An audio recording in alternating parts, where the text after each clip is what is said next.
The use of upon preposition, upon, upon preposition, upon preposition, the use of upon preposition. A upon preposition to almost use like on, কিন্তু আপন প্রিপজিশনটো মোর formal, এটু যথেষ্ট formal হয়, যথেষ্ট আনুষ্ঠানিকতা হয়, এটু মোর ফর্মাল বুলি কব পাৰি আমি, মোৰ ফৰ্মাল আপনটো। অনটো অনটোতকে আপনটো হৈছে মোৰ ফৰ্মাল। আমি এই আপনটো ক'ত ব্যৱহাৰ কৰিব পাৰি, যে লিখিছো পজিশন অৰ প্লেসমেন্ট, স্থান, স্থান বা প্লেসমেন্ট, বা কাৰোবাক প্লেস কৰা হৈছে, স্থানত নিযুক্তি দিয়া হৈছে, পজিশন আৰু প্লেসমেন্টৰ ক্ষেত্ৰত, অৰ্থাৎ ওপৰত বুজাবলৈ আপনটো ব্যৱহাৰ কৰা হয়। Almost like on but different from on, আপনটো মোর ফর্মাল ওয়েত ব্যবহার করা হয়, অলপ ভাল বেশি আনুষ্ঠানিক রূপত ব্যবহার করা হয়। উদাহরণস্বরূপে the book is upon the table, the book is upon the book is upon the table, আমি এনে কব পাৰি the book is on the table. But যেতিয়া কোৱা হয় the book is upon the table, যেতিয়া নেকি এজন ষ্টুডেন্টে ছাৰক ক'লে যে sir the book is upon the table, that means here showing the more formal, more formality, বেশি আনুষ্ঠানিকতা দেখাইছে। তার পিছত 2 নম্বরটো time or immediate action. Time মানে সময় আৰু ইমিডিয়েট অ্যাকশন মানে তাৎক্ষণিক কাৰ্য। টাইম, আমাৰ টাইম মানে সময়, ইমিডিয়েট অ্যাকশন মানে তাৎক্ষণিক কাৰ্য, অৰ্থাৎ যেতিয়া নেকি সময় বা তাৎক্ষণিক কিবা কাৰ্য কৰা বুজায়, সেই ক্ষেত্ৰতো আপন ব্যৱহাৰ কৰা হয়।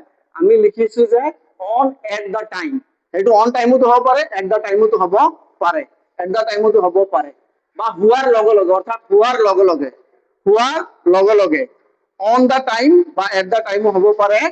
আৰু টাইম অর ইমিডিয়েট অ্যাকশন বা টাইম অর ইমিডিয়েট অ্যাকশন হয়, অর্থাৎ upon is arrival the meeting started, upon upon upon is arrival the meeting started, upon is arrival the meeting started, ইয়াত তেওঁ বা সি অহাৰ লগে লগে সভাখন আৰম্ভ হ'ল, অৰ্থাৎ with immediate action, with immediate action বা টাইম অৰ ইমিডিয়েট অ্যাকশন, অহাৰ লগে লগে, বা the teacher enter the room and class started, শিক্ষক সোমোৱাৰ লগে লগে, upon arrival the teacher the class started, upon arrival, upon his arrival the meeting started, গতিকে লগে লগৰ ক্ষেত্ৰত আপনটো ব্যৱহাৰ কৰা হয়।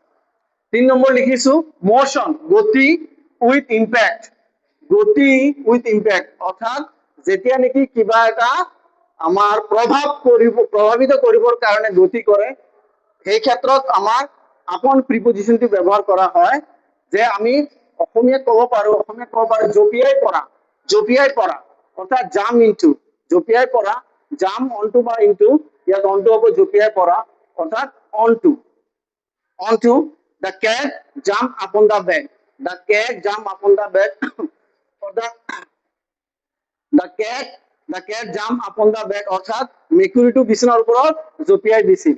So motion with impact, the cat jumped upon the bed, অর্থাৎ মেকুৰীটো বিছনাৰ ওপৰত জপিয়াই দিছিল। আমাৰ 4 নম্বৰ ফ্ৰেজিয়েল মিনিং অৰ ইডিয়ম, জতুৱা ঠাঁচ বা আমাৰ খণ্ডবাক্যৰ অৰ্থৰ ক্ষেত্ৰত, জতুৱা ঠাঁচ বা খণ্ডবাক্যৰ অৰ্থৰ ক্ষেত্ৰতো আমাৰ আপন প্ৰিপজিশনটো ব্যৱহাৰ কৰা হয়। ডিপেন্ডেন্ট আপন, অৰ্থাৎ নিৰ্ভৰশীল কৰা, কাৰোবাৰ ওপৰত নিৰ্ভৰ থাকিলে, কাৰোবাৰ ওপৰত নিৰ্ভৰশীল থাকিলে, কাৰোবাৰ ওপৰত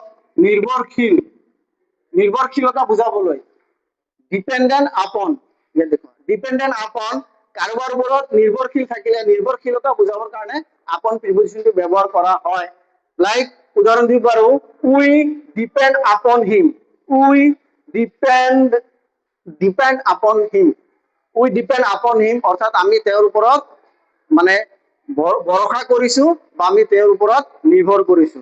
বা আৰু এটি বাক্য আছে, আমি সৰু সৰু ল'ৰা ছোৱালীক যেতিয়া ষ্টৰী কওঁ, ষ্টৰী টেলিঙৰ সময়ত ব্যৱহাৰ কৰোঁ, once upon a time, once upon a time in Mumbai, once upon a time there was a king, once upon a time there was a lion in a jungle, he was very furious, one day he felt hungry, so like this. So once upon a time বা dependent upon phrasal meaning বা ইডিয়মৰ ক্ষেত্ৰত ব্যৱহাৰ কৰা হয় dependent upon বা once upon a time.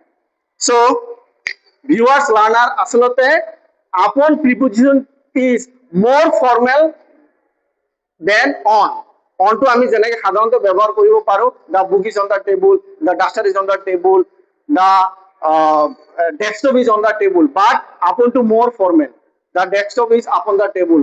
যেতিয়া নেকি এজন ছাত্ৰই ক'লে ছাৰৰ আগত যে ছাৰ যে the duster is upon the table, more formal বা অত্যাধিক ভাল বুজাৰ ক্ষেত্ৰত আপন ব্যৱহাৰ কৰা হয়।